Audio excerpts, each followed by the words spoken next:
یا ایها الذین آمنوا کتب علیکم الصیام کما کتب علی الذین من قبلکم لعلکم تتقون. په دې آیات مبارکه کې الله تبارک وتعالى فرمایي اے د ایمان خاوندانو په تاسو باندې فرض شوي دي روزې لکه څنګه چې په مخکې خلکو باندې فرض شوي وي.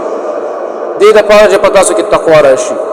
تاسو تقوادار شئ، د الله جل شانه نه ویریږئ. عزتمند ورونو، الله جل شانه په دې آیات کې مسلمانانو ته د روزې د فرضیت اعلان وکړو چې اے مسلمانانو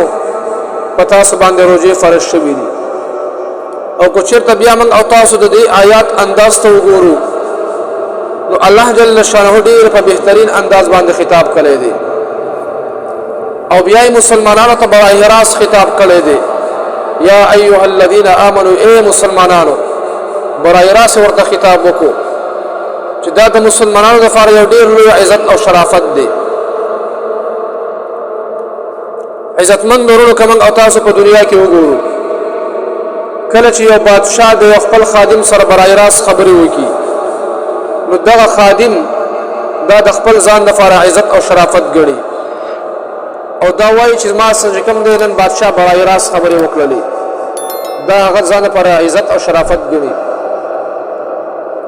حالانکه الله جل شانه موږ او تاسو ته په قرآن کریم کې بار بار براه راست خطاب کړی دی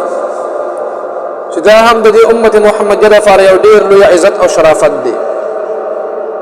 عزتمند ورونو، الله جل شانه په تورات کې بني اسرائیل ته صرف یو ځل براه راست خطاب کړی و او دغه بني اسرائیل هغوی په دې دومره خوشحاله شو او هغوی دومره په تکبر کې راغلل چې هغوی د خولې نه د الفاظ وتل نحن ابناء الله واحباؤه، نعوذ بالله، موږ خو د الله جل شانه زامن یو او د الله جل شانه محبوبین. حالانکه الله جل شانه د امت محمدیه ته یعنی د پیغمبر علیه الصلاۃ والسلام امت ته اتیا پیری چې کوم د قرآن کریم کې بار بار خطاب کړی دی یا ایها الذین آمنوا. دا د مسلمانانو لپاره ډېر د لوی عزت او د شرافت خبره ده. حضرت ابن عباس رضی الله عنهما فرمایي چې کله مسلمان بنده هغه د قرآن کریم تلاوت کوي او دله چې کوم دی یا ایها الذین آمنوا لفظ راشي نو دا مسلمان د ښه متوجه شي چې اوس الله جل شانه ماته براه راست خطاب کوي. نو عزتمند ورونو، بیا الله جل شانه څه فرمایي کتب علیکم الصیام، اے د ایمان خاوندانو په تاسو باندې روزې فرض شوي دي. چې کله مسلمان دا حکم واوري نو بعضې مسلمانان د ځان سره لږ غمجن شي او د هغوی ذهن ته غلط تصور راشي، دا سوچ کوي چې ګویا الله جل شانه زمونږ چې کوم دی خفه دی ځکه په موږ باندې خوراک سکات بند کړی دی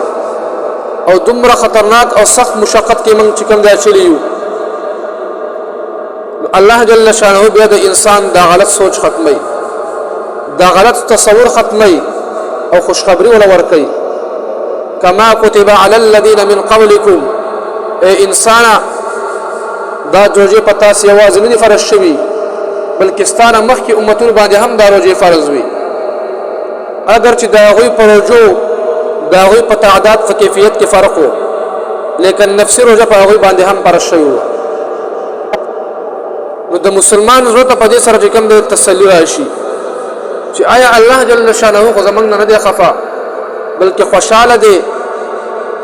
او دا روزې دا خو په مخکیني امتونو باندې هم فرض شوي وي او دا خو یو ډېر اهم عبادت دی چې د دې عبادت په وجه الله جل شانه ته انسان نږدې کېږي. نو په دې سره به چې کوم دی د انسان زړه ته تسلي میلاو شوله او دا محترم او یقیني خبره ده چې کله په یو مشقت کې ډېر خلک مبتلا وي نو هغه مشقت بیا آسان وي، په هغې کې بیا چاته څه تکلیف نه وي. مثلا موږ او تاسو ټول روژې نو موږ ته دا اسانه ده. اوس که په دې کې یو کس روژه نه وي بوزه وي هغه ته ځان ملامت ښکاري، ځان ورته شرمنده ښکاري. یا که په موږ کې تاسو ټول چې کوم دی بوزئ او یو دوه درې کسان په هغې کې روژه دي نو هغوی ته دا روژه ډېره زیاته ګرانه وي چونکې په رمضان کې خو ټول خلق روژه وي د عباداتو ماحول جوړي نو انسان ته اسانه وي او ټول مسلمانان ښه په خوشحالۍ باندې د رمضان مبارک دا روژې نیسي هېڅ تکلیف ورته نه وي نو عزتمند ورونو په دې سره چې کوم دی مسلمان ته تسلي وشوله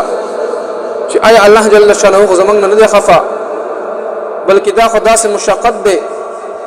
داسې عبادت ده چې په دې باندې موږ ته اجر چې کوم دی ملاویږي او په دې باندې موږ د الله جل شانه د رحمت مستحق ګرځو